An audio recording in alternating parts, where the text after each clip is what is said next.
nombre de Cristo. Amén. Leí la historia de un hombre que estaba muy preocupado por su amigo borracho. Y dice que un día decidió tratar de hacer que su amigo entendiera el peligro de emborracharse, porque lo hacía prácticamente todos los días. Dice que un día este amigo fue al bar donde solía tomar su amigo. Y dice que efectivamente lo encontró allí y entró al bar y le pidió al camarero que le trajera 2 vasos. Y le pidió que uno lo llenara de licor y otro de agua. Efectivamente le trajeron los 2 vasos, uno con licor y otro con agua. Frente a su amigo le dijo: mira lo que va a pasar. Sacó de su bolsillo un sobrecito y en el sobrecito tenía 2 gusanos. Uno lo echó en el agua y le dice: ¿ves lo que hace el gusano? El gusanito nadaba en el agua. Dice: voy a poner otro gusano en tu alcohol. Y el gusanito empezó a moverse, pero de pronto se paró. Y le dijo el amigo a su amigo borracho: ¿entendiste lo que pasó? Y él dijo: sí, el gusanito se murió. Y el del agua, pues todavía está vivo. Entonces le dice su amigo: ¿entiendes cuál es el punto que yo quiero hacer? Y dijo el amigo: perfectamente lo entendí. Y dice: a ver, quiero asegurarme de que tú entendiste. ¿Qué fue lo que entendiste de lo que te acabo de mostrar? Dice: entendí que si bebes mucho alcohol no tendrás gusanos.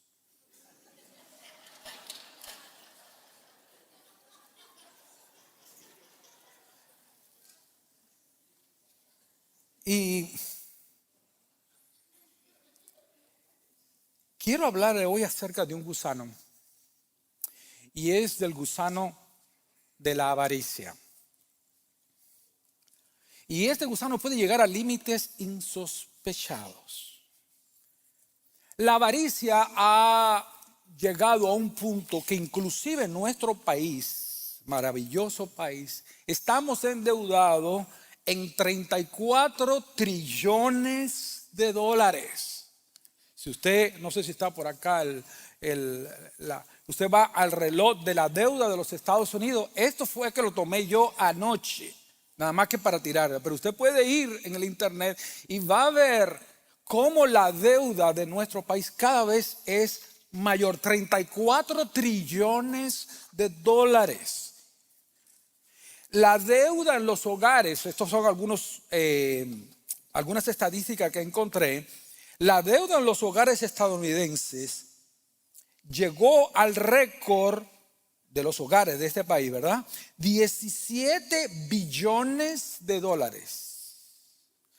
Dicen las estadísticas que más del 50% de la mitad de los adultos estadounidenses no tienen ahorro suficiente para enfrentar un gasto inesperado de $1,000. Oiga lo que dice: el 70% de los estadounidenses viven de cheque en cheque. Y yo sé, hermano, de que esto puede tener múltiples causas. Pero el nivel de endeudamiento por la codicia y la avaricia es parte responsable de estos números. Al igual que este borracho no entendió la lección de su amigo, así muchos de nosotros no entendemos lo que significa la mayordomía cristiana. Hermanos, Dios es el dueño de todo. Dios es el dueño de tu vida. Dios es el dueño de mi vida. Dios es el dueño de tus hijos. Dios es el dueño del planeta. Dios es el dueño del universo. Dios es el dueño de nuestros corazones y el que hace que tu corazón lata o dice hasta aquí, paró. Cuando nosotros decidimos ser los dueños de las cosas que Dios nos ha dado, entonces nosotros comenzamos a actuar como si nosotros fuésemos los dueños de las cosas que Dios nos ha dado. Y a veces hacemos mal uso, endeudándonos más allá de nuestras posibilidades. Ve a otra persona que tiene un carro nuevo y también me lo quiero comprar, pero no sé si esa persona tiene los recursos para comprárselo, pero yo quiero por envidia tal vez tener uno igual. La codicia, el deseo de tener más, el deseo de aparentar, el deseo de mostrar que estamos a un nivel superior al que realmente estamos viviendo, está carcomiendo los hogares de este país. Hermanos, el Espíritu Santo en el 1 de Timoteo, capítulo 6, verso 6, da el secreto para matar el gusano de la avaricia y de la codicia. Y dice de esta manera, y aquí está la tesis de este pasaje, aquí está la enseñanza de oro de este pasaje, muy linda, que dice: pero gran ganancia es la piedad acompañada de contentamiento. Lo voy a repetir. Gran ganancia es la piedad acompañada de contentamiento. Entonces aquí hay una fórmula para que nosotros con nuestros hogares podamos experimentar gran ganancia, para que nuestros hogares puedan tener éxito no solamente financiero, sino espiritual. Porque aquí gran ganancia no significa necesariamente dinero o posesiones materiales. Pero aquí habla, gran ganancia es la piedad más contentamiento. Entonces la fórmula aquí es, gran ganancia es igual a piedad más contentamiento. Bueno, vamos a ver cómo es que el Espíritu Santo explica esto en el texto. ¿Cómo nosotros podemos llegar a tener gran ganancia? Mire lo que dice el texto en el versículo 3. La primera cosa que la palabra de Dios nos dice es a tener cuidado con los falsos maestros del evangelio. Repito, tener cuidado con los falsos predicadores supuestamente del evangelio. Dice la palabra aquí: si alguno enseña otra cosa y no se conforma a las sanas palabras de nuestro Señor Jesucristo y a la doctrina que es conforme a la piedad.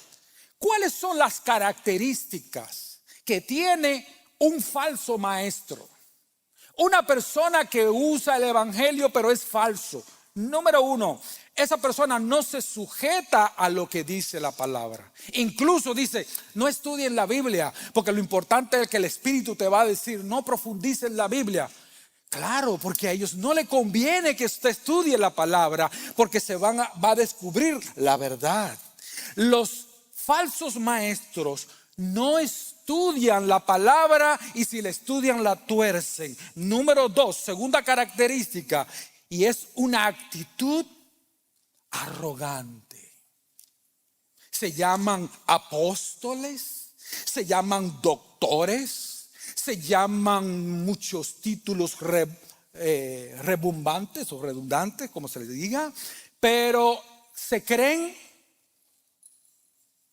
la gran cosa. Dice el verso 4, están envanecidos, nada sabe, delira acerca de cuestiones y contiendas de palabras, de las cuales nacen envidias, pleitos, blasfemias, malas sospechas, disputas necias de hombres corruptos de entendimiento y privados de la verdad. Este tipo de personas tienen una cabeza inflada. Se creen que saben mucho. Tienen una actitud de presunción, discuten, son teólogos. En Facebook son más reformados que el mismo Calvino. Hablan con unas ínfulas como si fuesen grandes teólogos, pero realmente son falsos. En lugar de alimentarse con las sanas doctrinas de la palabra de nuestro Señor Jesucristo, están enfermos y causan divisiones y causan problemas en el reino de Dios.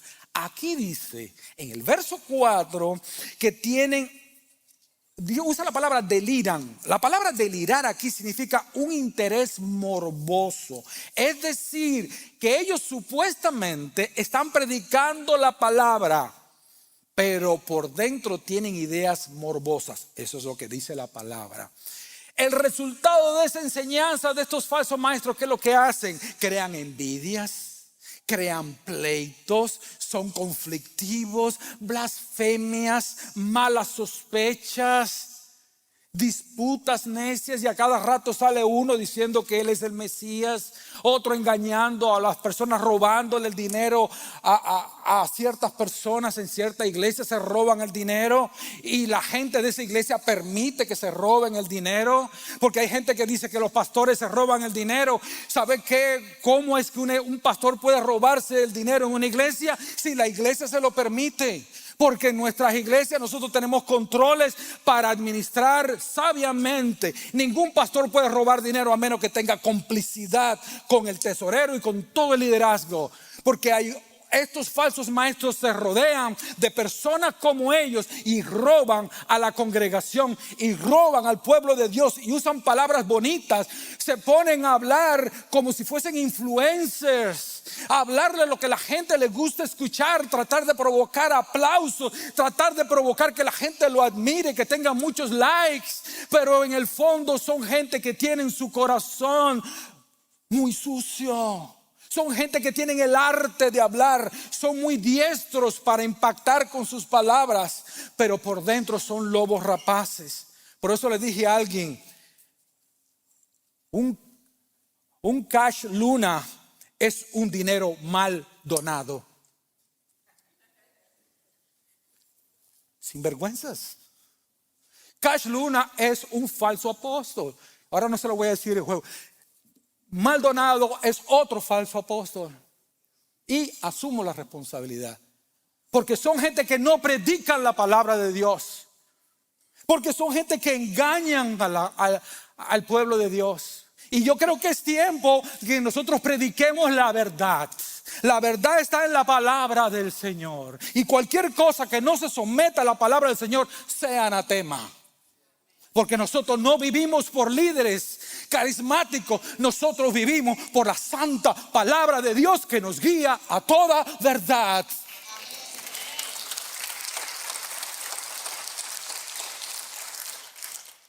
Por eso es que Pablo tiene que decir, ojo, cuidado con estas personas. Porque estas personas arrastran al pueblo de Dios a la avaricia, a que pacta con Dios. ¿Cuándo? Que da dinero, que si tú le das $1,000 a Dios, Dios te va a dar 2,000, por favor. No se dejen engañar. Pero ¿cuál es el antídoto de todo esto? ¿Cuáles son los antídotos? Número 1, tenemos que tener una perspectiva del dinero que es bíblica, hermano, que sea bíblica. Bueno, ¿qué dice la palabra de Dios? Bueno, volvemos a lo que le dije al principio. Pero gran ganancia es la piedad acompañada de contentamiento. Ahora, ¿qué quiere decir la palabra piedad? La palabra piedad viene de una relación de adoración a Dios. Es decir, es tu vida de devoción a Dios. El contentamiento, pues creo que es muy necesario que yo defina ambas palabras. Significa, dice aquí, estar a gusto por dentro. Estar en paz independientemente de las circunstancias externas. La piedad, es decir, mi devoción con Dios, mi relación con Dios, Más tener una actitud de contentamiento va a dar como resultado una gran ganancia. Es decir, el secreto de la felicidad y en el enfoque bíblico del dinero tiene que ir acompañada mi relación con Dios con tener una paz interior de confianza en el Señor. Tiene que ver con una confianza interna. La palabra contentamiento quiere decir una confianza interna, una dependencia de Dios mientras descansamos en paz y agradecimiento por nuestras circunstancias. Hermano, Madison Avenue, donde están las modas, no rige qué es lo que tú y yo debemos de comprar. No, iPhone no dice, Apple no dice si yo tengo que cambiar de teléfono celular o no. Hay muchas gente que viven descontentos con lo que tienen. Apenas sale un celular nuevo, ya hay un descontento. No están contentos con tener el celular que tienen. No, ahora hay que endeudarse para tener otro celular más caro. Entonces, hemos llegado al punto, hermano, que si usted se aparece en una reunión con un celular viejo, la gente lo mira así como diciendo: pobrecito, tan pobre, tenemos que recogerle una ofrenda de amor. Es decir, se ha condicionado tanto de que tu estatus social depende del teléfono que traes o el carro que manejas. ¿Se da cuenta dónde hemos llegado?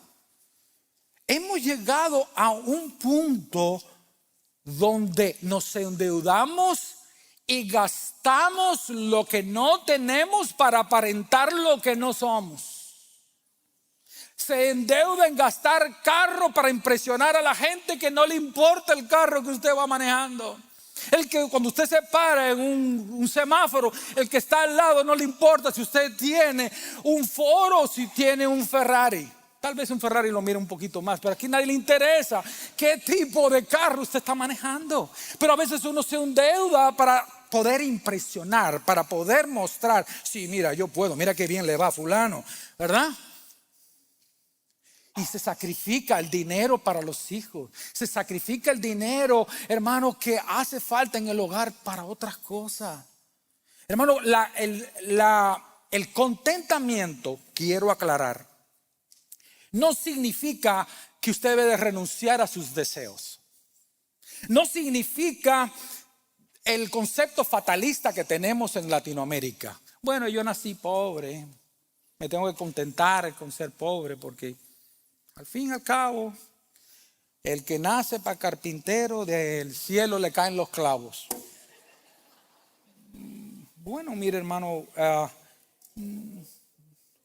no necesariamente. Es decir, el hecho de que yo me contente con con lo que yo tengo, no significa necesariamente, escucha lo que estoy diciendo, no significa necesariamente que yo me debo de resignar a estar en el mismo estado de pobreza y no querer avanzar. Eso no significa eso. No estamos queriendo decir eso. Hermano, dentro de nosotros tenemos la capacidad, por medio de la imagen que hemos traído de Dios, de crear. Tenemos la capacidad de expandirnos, de crecer, de hacer cosas nuevas, de progresar. Hermano, no hay nada malo con esto. No hay nada malo con eso. El deseo de prosperar, el deseo de tener un mejor carrito, de tener una mejor casa, eso no es malo en sí mismo. Como alguien dijo, el dinero no tiene moral. La moral tiene los que lo usan. Pero el dinero es amoral. Dinero es dinero, simplemente. Pero hay personas que se ofuscan tanto en querer tener lo material que pierden su paz. Y creen que en el dinero van a tener la seguridad. inclusive gente multimillonaria, cometen suicidio.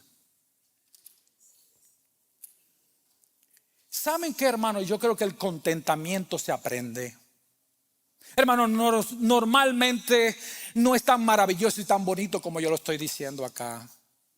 Cada uno de nosotros tiene aspiraciones y hay veces que esas aspiraciones se pasan del límite y entran a la codicia, a la envidia, a la vanidad. Pero yo creo que nosotros podemos aprender a tener contentamiento. ¿Y sabe por qué lo sé? Porque Pablo lo dijo en Filipenses 4:11. Dice Pablo: no lo digo porque tenga escasez, pues he aprendido. He aprendido. Si aprendió era porque antes no lo sabía, ¿verdad? No es una lógica nada más. He aprendido a contentarme.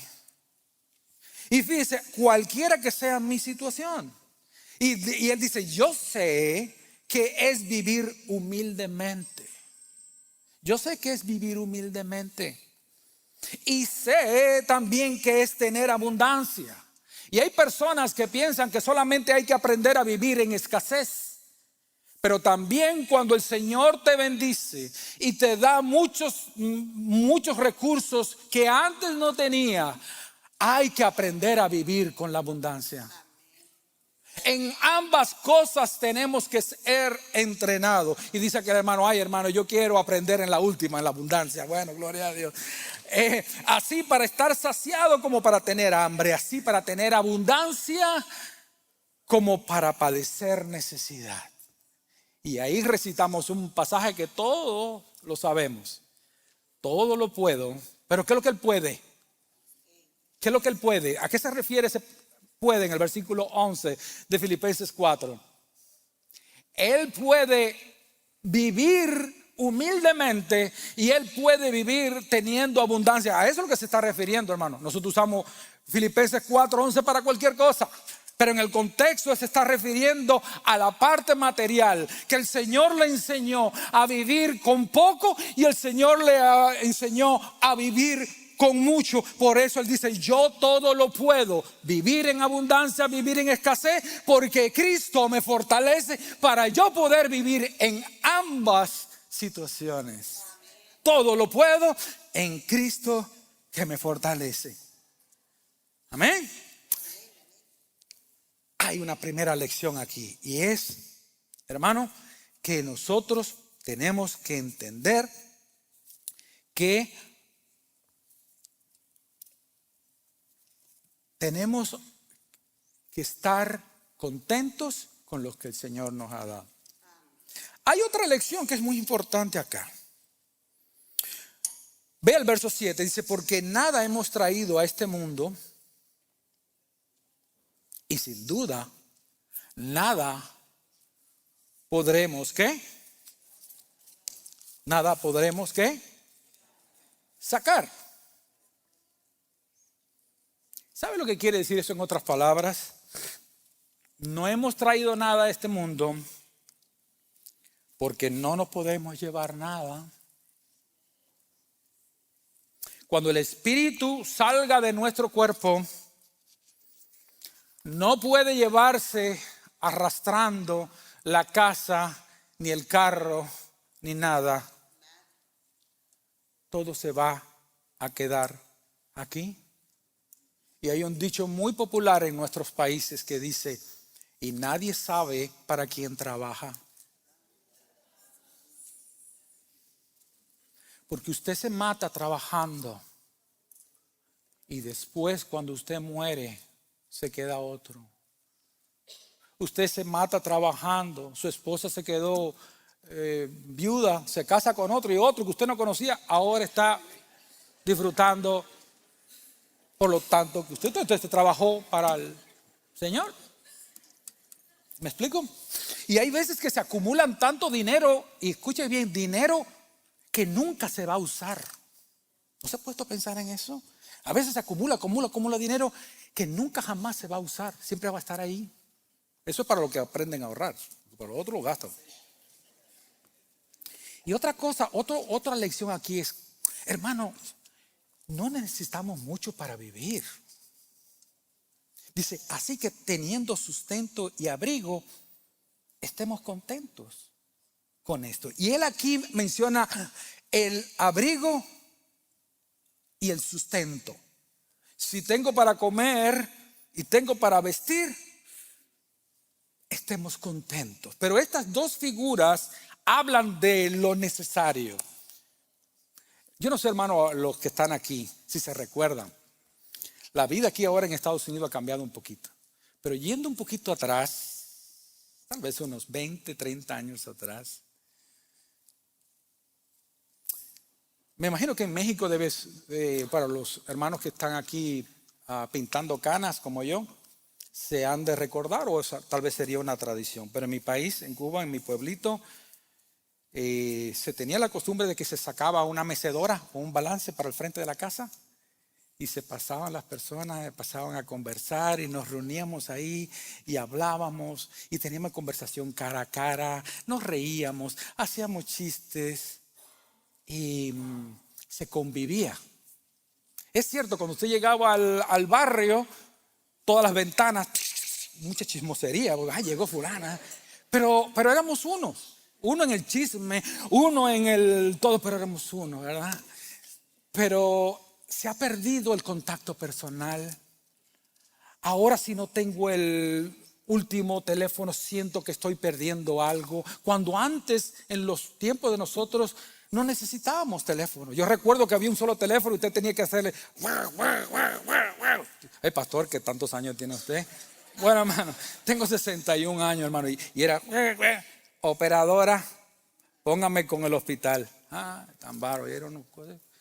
Pero nada, la gente vivía, la gente compartía, la gente era feliz, jugaban con los niños, teníamos una reunión, nos íbamos para el río, asábamos un puerquito al lado del río, en la púa, allá en Cuba tenemos esa costumbre, o teníamos, no sé ahora, y una vez al mes nos reuníamos toda la familia y convivíamos, jugábamos dominó, cuentos, chistes, qué sé yo, y amanecíamos a veces compartiendo solamente como familia.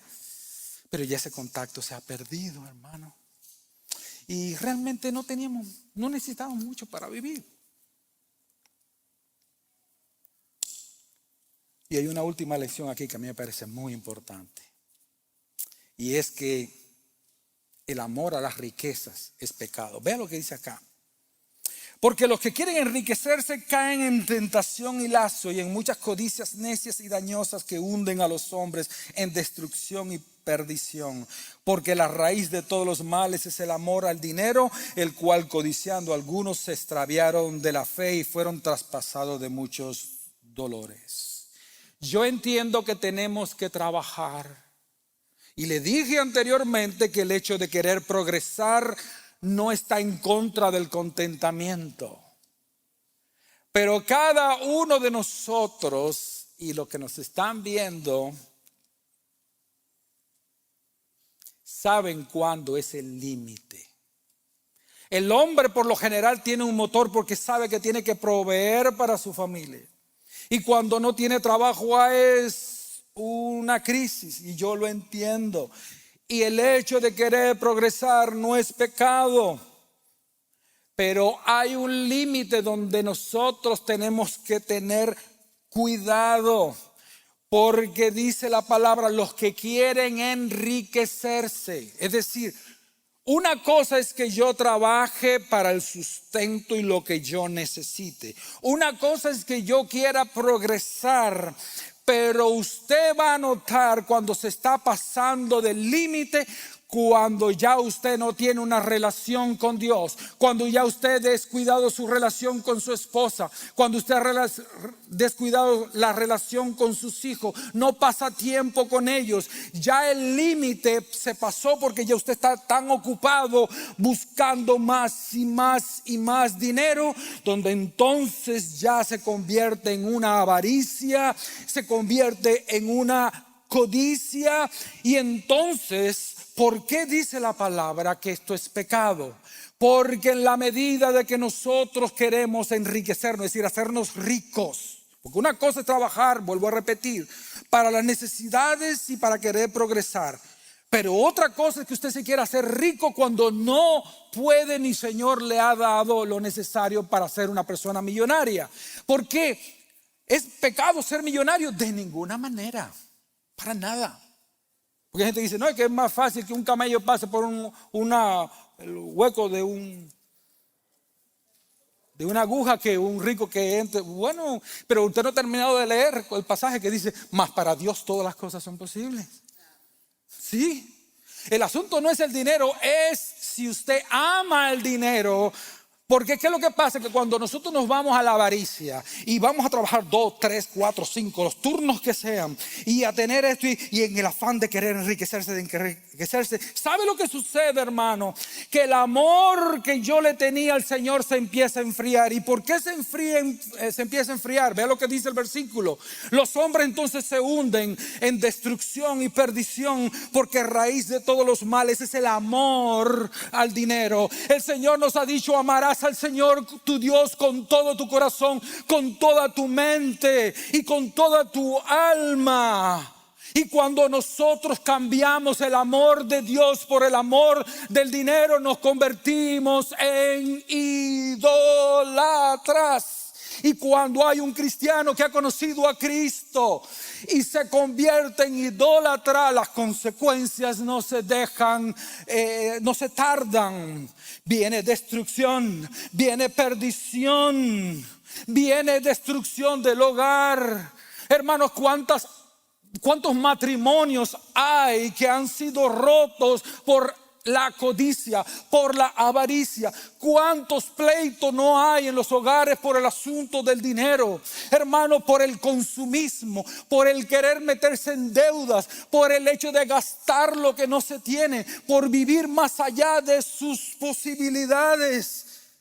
¿Por qué es pecado? Porque cambias el amor de Dios por el dinero. Porque vendemos la fe por un plato de lentejas.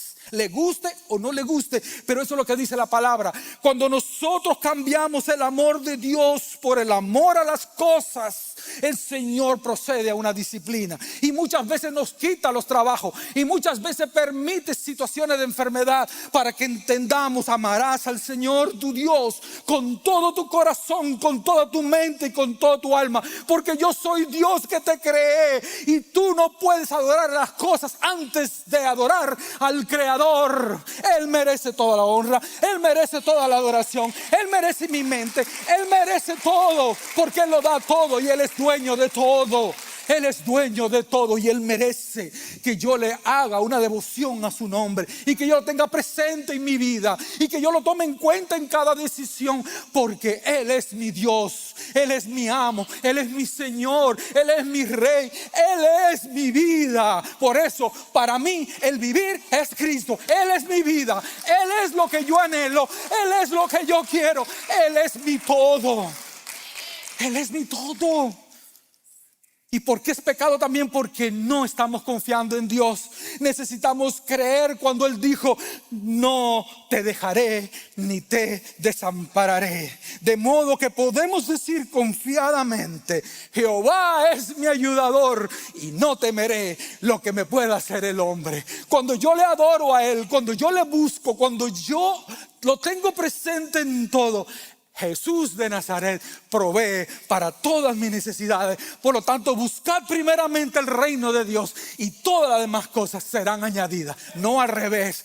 Busquémoslos de todo corazón y Él enderezará nuestras economías. Él enderezará tu casa, porque Jehová quiere que tú prosperes. Jehová quiere de que tu casa haya alimento. Jehová quiere lo mejor para ti.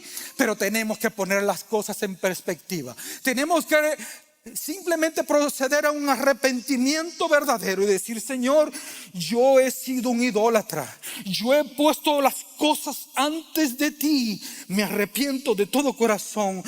Yo quiero que tú seas mi todo. Yo quiero que tú seas la fuente de mi ganancia. Por eso es que dijo Pablo, gran ganancia es que la piedad, la relación con Dios correcta, más un contentamiento correcto, una perspectiva correcta. Yo voy a hacer todo lo posible, pero yo no me voy a convertir en mi propio sustentador. Yo voy a ser responsable de trabajar. Yo voy a ser responsable de ahorrar. Yo voy a ser responsable de tener un presupuesto. Yo voy a ser responsable de no tomar decisiones apresuradas. Yo todo eso lo voy a hacer. Pero Señor, tú eres el que vas a proveer. Y cuando llegue un límite donde ya yo me esté pasando, donde ya tenga mucho estrés porque me estoy metiendo en demasiadas deudas, ahí tengo que parar y decir, Señor, perdóname, de nuevo para atrás. Pero todo lo que hagamos tiene que glorificar a Dios. Todo lo que nosotros hagamos, incluso esta parte financiera. Hermano, yo le animo que si usted no tiene un presupuesto, haga un presupuesto. Tenemos que ser sabios en la administración de los recursos que Dios nos da. Y esta última parte la voy a comentar con ustedes, porque hay hermanos que me han dicho, pastor, ¿y ese asunto del diezmo? Y créanme que muchas veces nosotros los pastores tenemos cuidado y a veces no queremos hablar de estas cosas. Pero hay que hablarlo. Hermano, yo creo que cuando Dios toca el corazón, toca el bolsillo también. Y tenemos que tener una perspectiva correcta. Yo tengo que suplir para mi hogar, pero también tengo que suplir para la casa de Dios.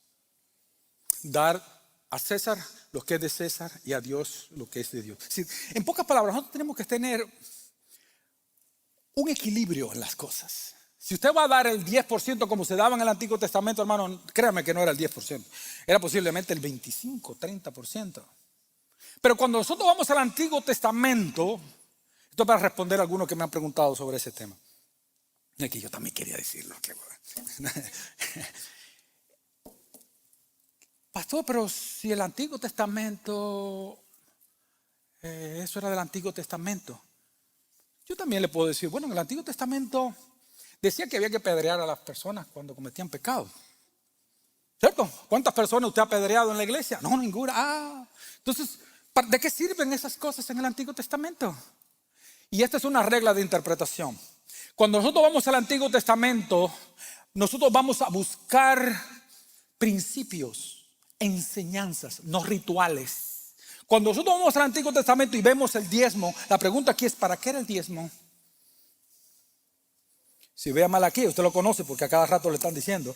Malaquías 3:10 dice, traigan todo el diezmo al tesoro, al alfolí o al tesoro, y haya alimento en mi casa. Cuando Dios estableció el diezmo, ¿cuál era lo que Dios tenía en mente? ¿Para que los pastores se hicieran ricos? ¿Eso es? ¿Ese es el propósito? Porque hay mucha gente, hermano, que no conoce de Dios, que eso es lo que piensa. Que nosotros todos nos robamos el dinero o que de los diezmos. ¿Cuál era el sentido? ¿Cuál era lo que el Espíritu Santo quería? ¿Qué es lo que Dios traía en mente? Y es esto, hermano. La casa de Dios tiene que funcionar. Usted lo ve en Deuteronomio capítulo 26, verso 12. Cuando hayas acabado de separar todo el diezmo de tus frutos, en el año tercero, en el año del diezmo, traerás al levita, al extranjero, al huérfano, a la viuda, para que coman en tus ciudades y se sacien. Los levitas eran los líderes del templo, vamos a llamarle así. Entonces parte de lo que se recogía del diezmo era para el sostenimiento de los líderes del templo, porque ellos se dedicaban full time a ese trabajo. Entonces otra parte se usaba para ayudar a las personas con necesidades, al extranjero. ¿Cuántas personas nos cruzan la frontera aquí que esta iglesia y otras iglesias también le ayudan? ¿De dónde sale eso? Porque el gobierno no nos da nada para eso, casi nunca. Pero ¿de dónde sale? La iglesia de Cristo está ahí presente. No solamente esta iglesia, hermano, muchas iglesias aquí en el valle, en el mundo. Al huérfano, ¿qué hacemos con alguien que se quedó huérfano? ¿De dónde la iglesia saca para ayudar a estas personas que están en necesidad? A la viuda, ¿de dónde se saca? Para que coman en sus ciudades y se sacien. El propósito de Dios, hermano, es que nosotros nos convirtamos en bendición para personas que están en necesidad. Y por lo tanto, cuando Dios ve que nosotros hacemos un buen uso de eso, entonces podemos reclamar la promesa de Proverbios capítulo 3 que dice: honra a Jehová con tus bienes. Lo que había en el Antiguo Testamento era esto: con lo que yo tenga, sea el 10, sea el 15, sea el 25, todo lo que yo tenga tiene que honrar a Jehová. Y dice: honra a Jehová con tus bienes y con la primicia de todos tus frutos. ¿Y qué dice acá? Y serán ya llenos tus graneros con abundancia, y tus lagares rebosarán de mosto. Yo no lo veo aplaudiendo mucho a ustedes con eso pasa. ¿Verdad? Que es como si estuviera diciendo algo. Ay, uy, pastor, ¿te está pidiendo plata? No, hermano, tranquilo, relájese. Relájese. Yo le digo lo que la palabra de Dios dice. Pero fíjese, hermano, esto lo puso el Señor en mi corazón. No lo tenía escrito, pero puso en mi corazón esto. Que yo le comentara esto. La heredad de un hombre rico había producido mucho. Y dijo: ¿dónde pondré mis frutos? Y dijo él para sí: esto haré. Derribaré mis graneros y haré uno más grande. Y diré a mi alma: alma, ya lo hiciste. Muchos bienes tienes preparado para muchos años. Come, bebe, regocíjate. Pero el Señor le dijo: necio, esta noche vienen a pedir tu alma. Y lo que tú has provisto, ¿para quién será? Así le va a pasar a todo aquel que no sea rico con Dios. Que todo lo que nosotros tengamos honre su nombre. No por fuerza, no por manipulación desde un púlpito. No. Que sea un acto de adoración. Que sea algo que tú lo haces porque tu corazón lo quiere hacer para Él. No para ningún hombre. Y yo quiero pedir, hermano, que nosotros inclinemos nuestros rostros y oremos. Padre Santo, ayúdanos a contentarnos.